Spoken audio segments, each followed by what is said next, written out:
Isaías capítulo 8.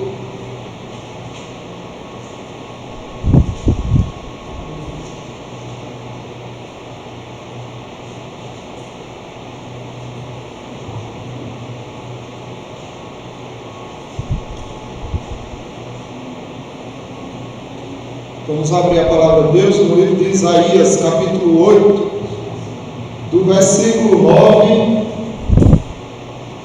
ao versículo 15. Isaías capítulo 8, do 9 ao 15. Vivendo da esperança, assim diz a palavra de Deus: enfurecei-vos, ó povos, e sereis despedaçados. Dai ouvidos, todos os que sois de países longínquos, cingi-vos e sereis despedaçados. Cingi-vos e sereis despedaçados. Forjai projetos, e eles serão frustrados. Dai ordens, e elas não serão cumpridas. Porque Deus é conosco. Porque assim o Senhor me diz, tendo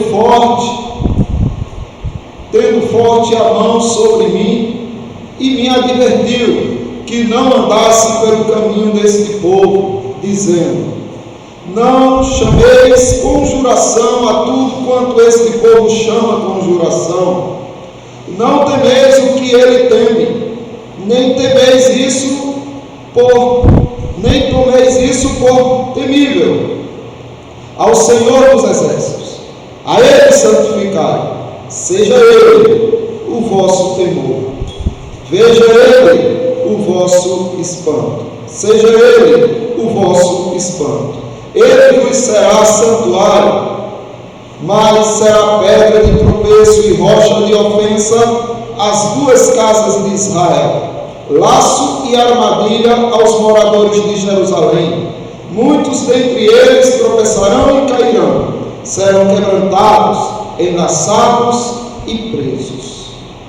Amados irmãos, aqui vocês podem observar que há uma mudança referente à linguagem do profeta. O profeta anteriormente estava falando da desolação que viria sobre Judá, por causa da confiança que o rei Acais depositou nos príncipes da Síria, porque tinha medo de Israel, que estava se unificando à Síria para tentarem depor ele do seu trono. E aí ele faz aliança com o rei da Síria, confiando na força e no poder desse rei poderoso. E aí, por causa disso, como já vimos, Deus se indigna com Judá e diz que vai trazer uma devastação tão terrível sobre eles que todos iriam se espantar. Agora aqui, Isaías, ele muda o tom. Ele traz uma mudança na sentença de juízo para uma de esperança. Então a primeira coisa que nós observamos aqui é a mudança pela esperança. Isaías não está mais visualizando um Judá desamparado, mergulhado no soberdouro do dilúvio assírio. Agora Isaías vê Judá como a terra de Emanuel, como a terra daquele que pode mudar a perspectiva de qualquer um com quem ele se interessa.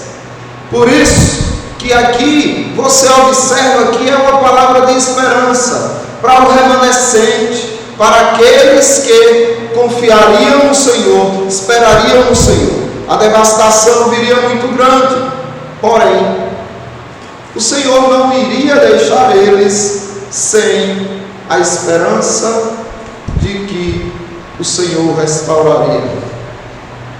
Como lemos na liturgia, o profeta Jeremias, em Lamentações, no capítulo 3, ele diz: quero trazer à memória o que me pode dar esperança, porque é a esperança que sustenta o cristão, é a esperança que sustenta aquele que confia em Deus.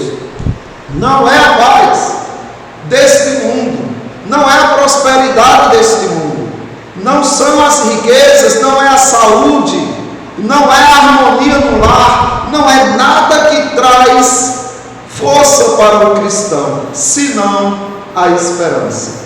Então ele tem esperança de que aquilo dali é passageiro e que o Senhor não o abandonou. Por isso que Jeremias está dizendo isso. Olha, eu quero trazer à minha memória só uma coisa: aquilo que me pode dar esperança.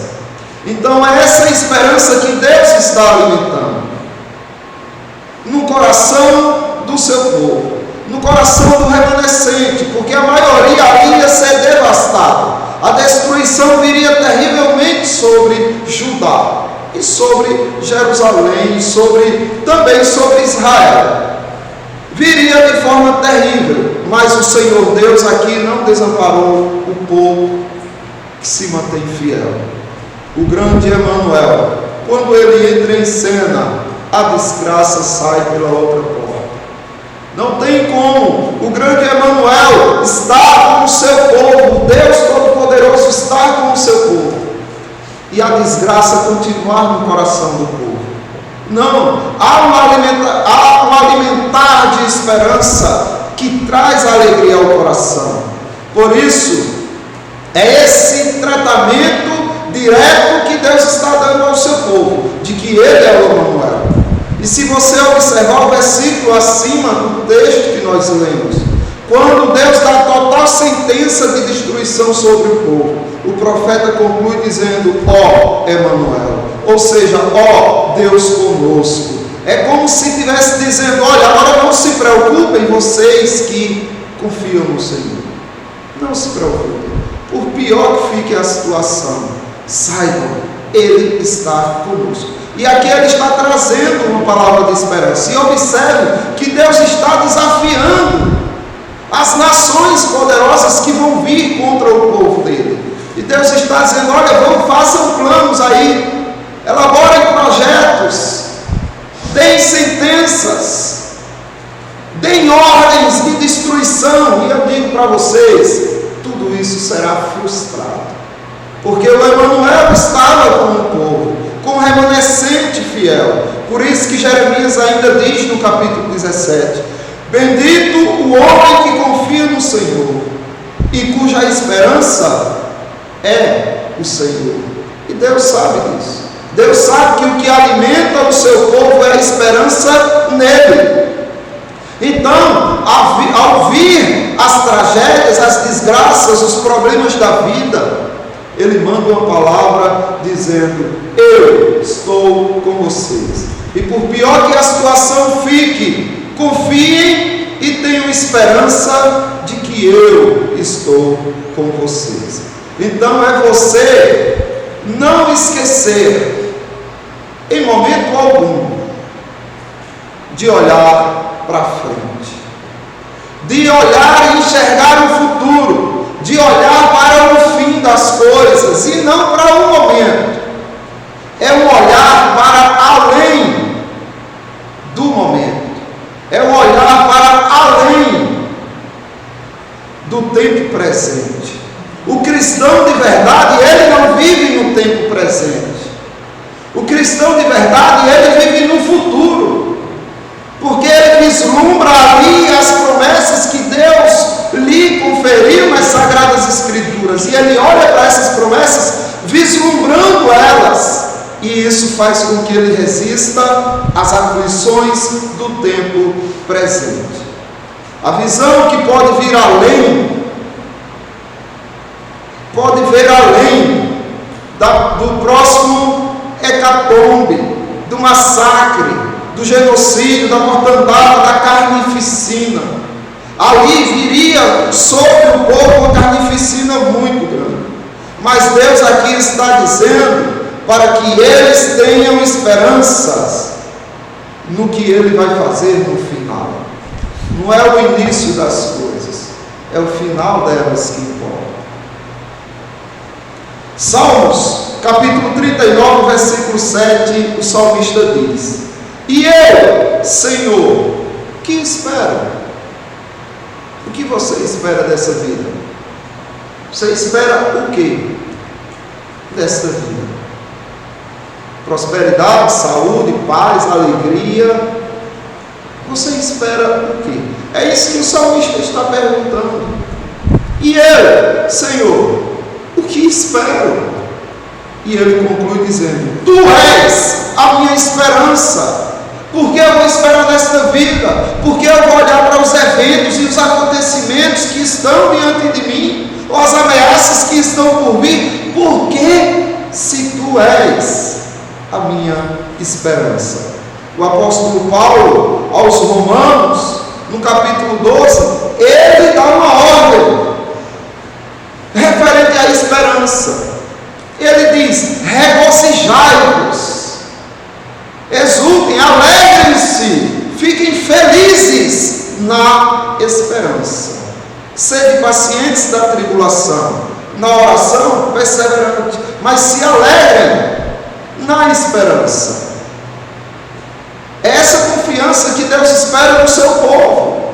Se o seu povo se abate porque coisas presentes o incomodam, se seu povo se aflige porque ameaças se aproximam, então esse povo está perdendo a grande oportunidade de mostrar para Deus a confiança que tem nas promessas dele, a esperança que eles nutrem no Senhor. Estão perdendo uma rica oportunidade. A segunda coisa que eu preciso que a igreja entenda, que você atende, é que a desgraça é que foi escolhida pelo povo de Judá. Tudo isso estava acontecendo porque o povo de Judá escolheu fazer aliança com um rei perverso, só porque tinha muito potencial bélico. Porém, Deus tinha dito ao profeta que ele seria a salvação de Judá. Mas Acais rejeitou o Senhor. E aí, o povo, nessa escolha, trouxe sobre si desgraça. Então, muita desgraça que vem sobre o povo é que foram escolhidas pelo próprio povo. Os seus pecados, os pecados de Judá, teriam mergulhados eles nessas tramas e maquinações contra o Senhor. E o que é que traz de bom o pecado para a vida do cristão, ou de qualquer pessoa? Prazeres transitórios, imediatos. Aos Romanos, Paulo diz: porque o salário do pecado é a morte. Judá escolheu fazer aliança contra aqueles reis que o Senhor abominava, então escolheram o pecado, e o salário do pecado é a morte. Então eles escolheram a desgraça sobre si. Mas o Senhor sempre dá esperança. Lembram do que o Senhor diz? Mas o dom gratuito de Deus é a vida eterna em Cristo Jesus, nosso Senhor. Então a desgraça vem, mas há uma promessa, há uma aliança, há um pacto de Deus com o seu povo. A desgraça, na verdade, é prova do amor de Deus pelo seu povo. As coisas ruins que acontecem é prova do amor de Deus pelo seu povo. Quando Deus castiga, corrige e traz duras penas sobre o seu povo, Ele está dizendo: eu te amo e não vou permitir que você se perca, que você se afaste de mim. Amado irmão, amada irmã, muitas vezes a prosperidade é a pior maldição que poderia cair sobre um cristão, porque a prosperidade faz com que o cristão viva em um mundo de ilusão. Esqueça de que existe um mundo por vir, uma terra preparada para ele, e ele se regozija, se alimenta e se deleita nesta terra, por conta da prosperidade. Mas as tramas dos pecados que tentam destruir o povo de Deus serão pulverizados e serão dados em nada. Como o Senhor disse: venham nações, venham com toda a fúria de vocês, e vocês serão despedaçados. Esse é o nosso Deus, porque Deus estava usando essas nações como vara de correção, de amor e disciplina para o seu povo. É como ele diz aos Hebreus, capítulo 12: toda disciplina com efeito no momento, no presente momento, não parece motivo de alegria, mas de tristeza. Ao depois, entretanto, produz fruto pacífico aos que têm sido por ela exercitados, frutos de justiça. Por isso, restabelecei as mãos decaídas e os joelhos trôpegos, e fazeis caminhos retos para os pés, para que não se extravie o que é manco, antes seja curado. Então você foi chamado para ser exemplo, você foi chamado para nivelar o caminho, você foi chamado para auxiliar e ajudar aquele que manca a encontrar o caminho e caminhar de uma forma mais segura e mais próxima da verdade de Cristo. E é isso que você tem que fazer. Porém, quando você foge desse propósito, o Senhor manda a vara da disciplina. E é preciso que você atente para isso. Porque por mais que doa a vara, por mais que doa a disciplina, no momento você fica triste, você sofre, mas depois que você vê o resultado de tudo que você sofreu, você diz: que maravilha, Senhor. Você fala como falou o salmista, que foi bom ter passado pela aflição, porque ele aprendeu os decretos do Senhor. E você diz ainda como salmista, que antes de ser afligido, eu andava errado, mas depois de ser afligido, Senhor, eu conheço a Tua palavra, eu ando nos Teus caminhos. Agora, a terceira coisa que eu quero que a igreja entenda, é que quando se ama ao Senhor Jesus, o final é o que importa. Quando você ama ao Senhor Jesus Cristo, você tem garantia de que o final será belíssimo. Isaías está tratando da vitória final, não de alguma vitória intermediária. Ele está expressando a mesma fé a longo prazo, com base no que ele pediu a Acais. Peça uma prova a Acais, você verá que o Senhor está com você. Mas Acais rejeitou. E agora Deus está alimentando a esperança do povo, dizendo: olha, por mais que a coisa fique feia, não temam eles, santificai o meu nome. Ou seja, temam a mim. Como é que você santifica o nome do Senhor na tua vida? Quando você não teme nada, só o Altíssimo. Quando o teu temor é devotado só ao Senhor, porque no teu temor está a tua adoração. Se você teme alguma coisa neste mundo, então significa que você é um adorador desta coisa. Eu temo a morte. Pronto, você presta culto à morte com esse temor. Não, eu temo os perigos que podem vir, uma doença grave. Então você é um adorador destas coisas. Porque o crente, ele tem que devotar seu temor unicamente ao Senhor, e não essas coisas. Não, mas é muito duro, é muito difícil. Sim, mas você precisa entender que você vive por fé. É a esperança que te conduz, não é o que você sofre no momento, ou o que possa vir de ruim sobre você. Lembre da esperança dos nossos pais. Lembre da esperança do nosso pai Abraão.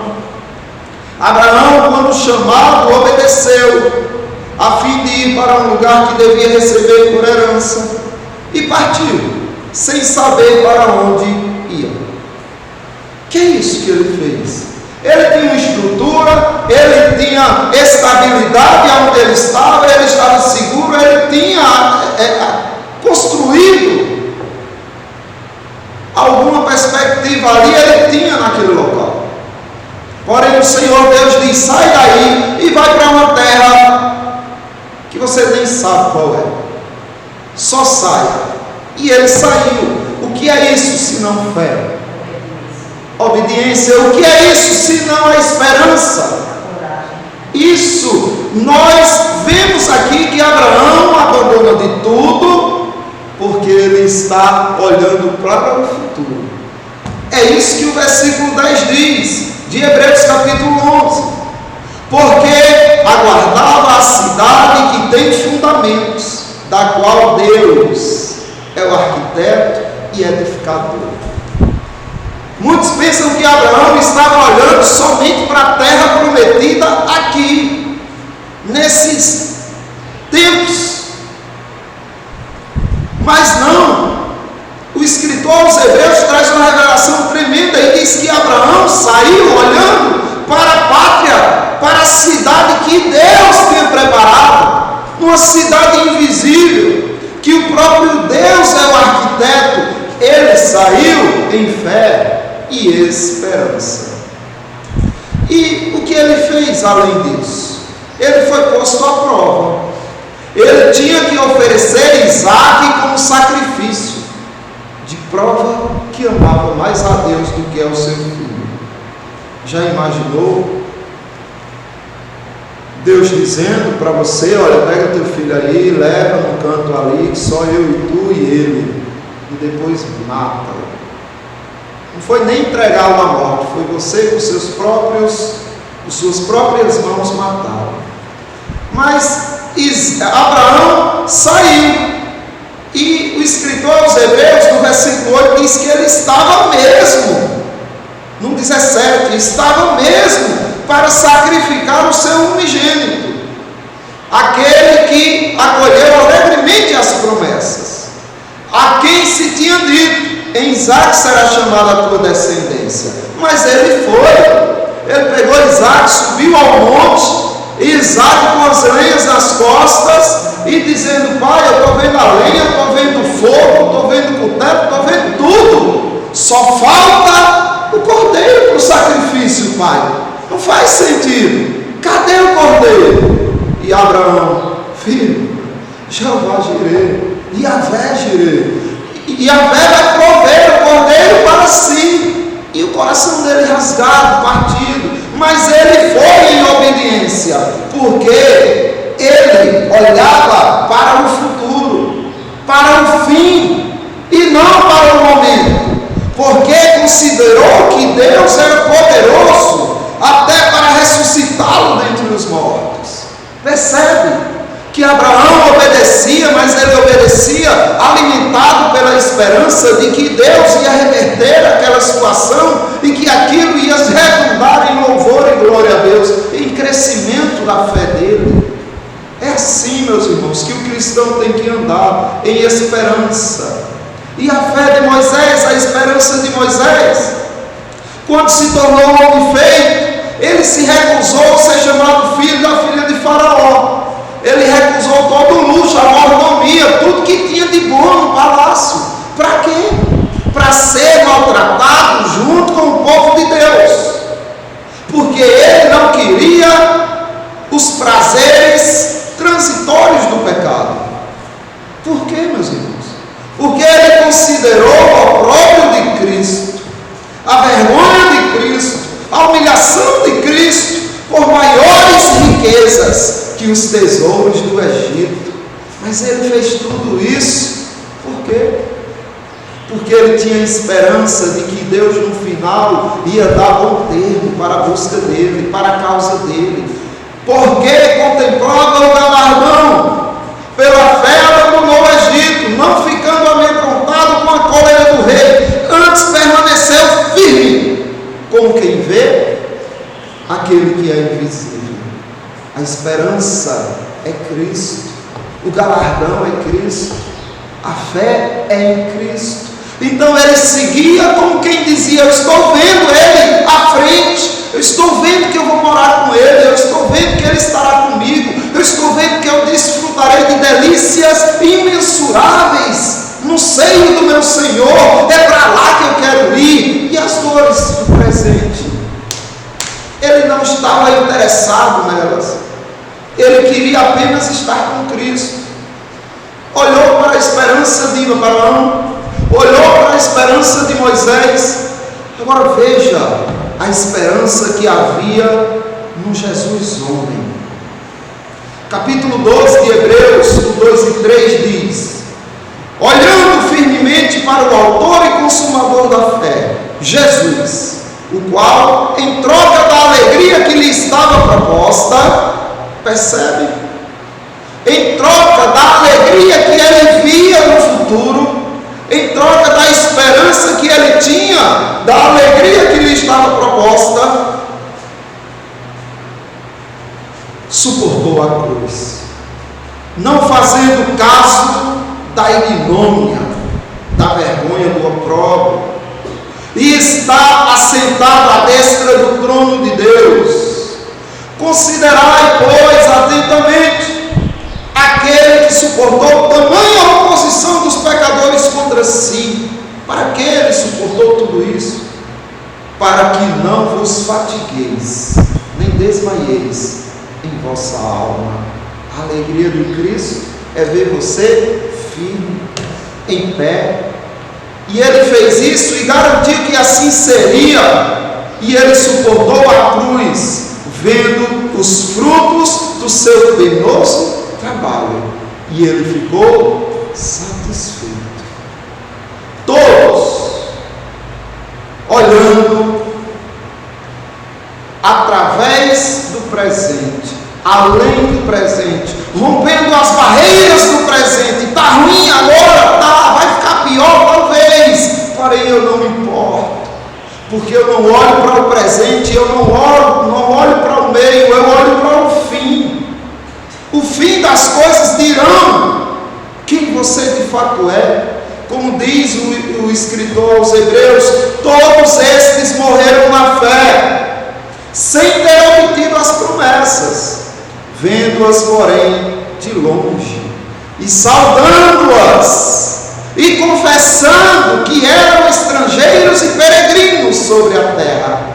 Eu não sou daqui, eu estou de passagem, eu sou estrangeiro, eu não pertenço a este mundo, eu não pertenço a este reino, eu sou apenas um peregrino nesta terra. Porque os que falam desse modo manifestam estar procurando uma pátria. É assim que você fala, é assim que você caminha, porque se for de fato, você está manifestando no seu comportamento, nas suas palavras, que está à procura de uma pátria. E ainda diz: e se, na verdade, se lembrassem daquela de onde saíram, teriam a oportunidade de voltar. Mas agora aspiram uma pátria superior, isto é, celestial. Por isso, Deus não se envergonha deles, de ser chamado o seu Deus, porquanto lhes preparou uma cidade. É isso que Deus está dizendo para você hoje. Tenha esperança. Por pior que fique a coisa, não desanime de sua caminhada. Tenha esperança. Não olhe para o momento, mas olhe para o fim das coisas. A mudança vem pela esperança, e a mudança começa em você. A desgraça foi uma escolha do pecado que cada um abraçou. Porém, quando se ama ao Senhor Jesus, o final é o que importa. Continue em sua caminhada com esperança e firmes no Senhor. Paulo, para encerrar, eu digo o que ele falou na sua bênção apostólica. Romanos capítulo 13, capítulo 15, versículo 13. E o Deus da paz, e o Deus da esperança, vos encha de todo gozo e paz no vosso crer, para que sejais ricos de esperança no poder do Espírito Santo. Que vocês sejam ricos mas de esperança. Vamos responder a mensagem abrindo no livro de Lamentações de Jeremias, capítulo 3. Faremos uma leitura do versículo 30 ao 40. Uma leitura alternada.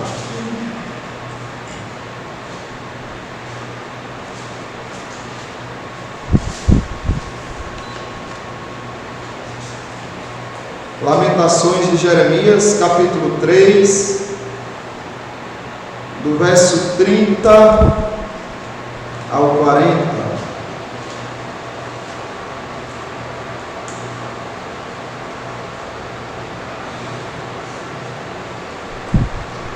Diz assim: dê a face ao que o fere, farte-se de afronta, o Senhor não rejeitará para sempre. Pois, ainda que entristeça alguém, usará de compaixão, segundo a grandeza das suas misericórdias, porque não aflige, nem entristece de bom grado os filhos dos homens. Pisar debaixo dos pés a todos os presos da terra, perverter o direito do homem perante o Altíssimo, subverter ao homem no seu pleito. Não veria o Senhor? Quem é aquele que diz, e assim acontece, quando o Senhor não mande? Acaso não procede do Altíssimo tanto o bem como o mal? Porque, pois, se queixa o homem vivente, queixe-se cada um dos seus próprios pecados. Esquadrinhemos os nossos caminhos, provemos-nos e voltemos para o Senhor. Amém. Vamos cantar um hino ao Senhor nosso Deus, o hino de número 140. 114, hino de número 114.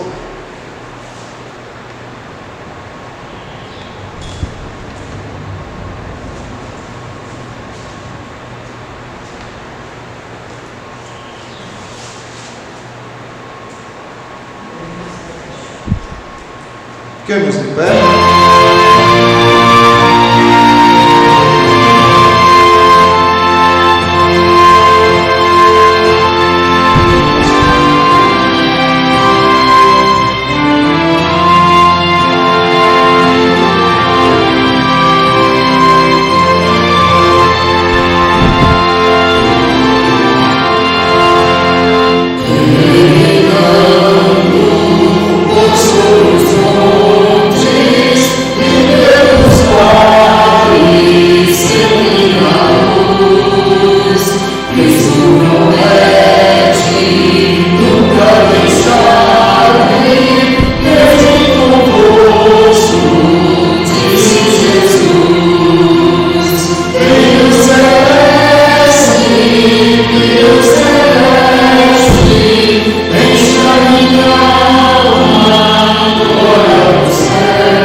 agradecendo a Deus por Ele ter falado mais um domingo conosco e que Ele repita esses momentos até a vinda do Senhor Jesus Cristo. Pedir ao irmão Lorivaldo que nos conduza em uma oração de agradecimento ao Senhor.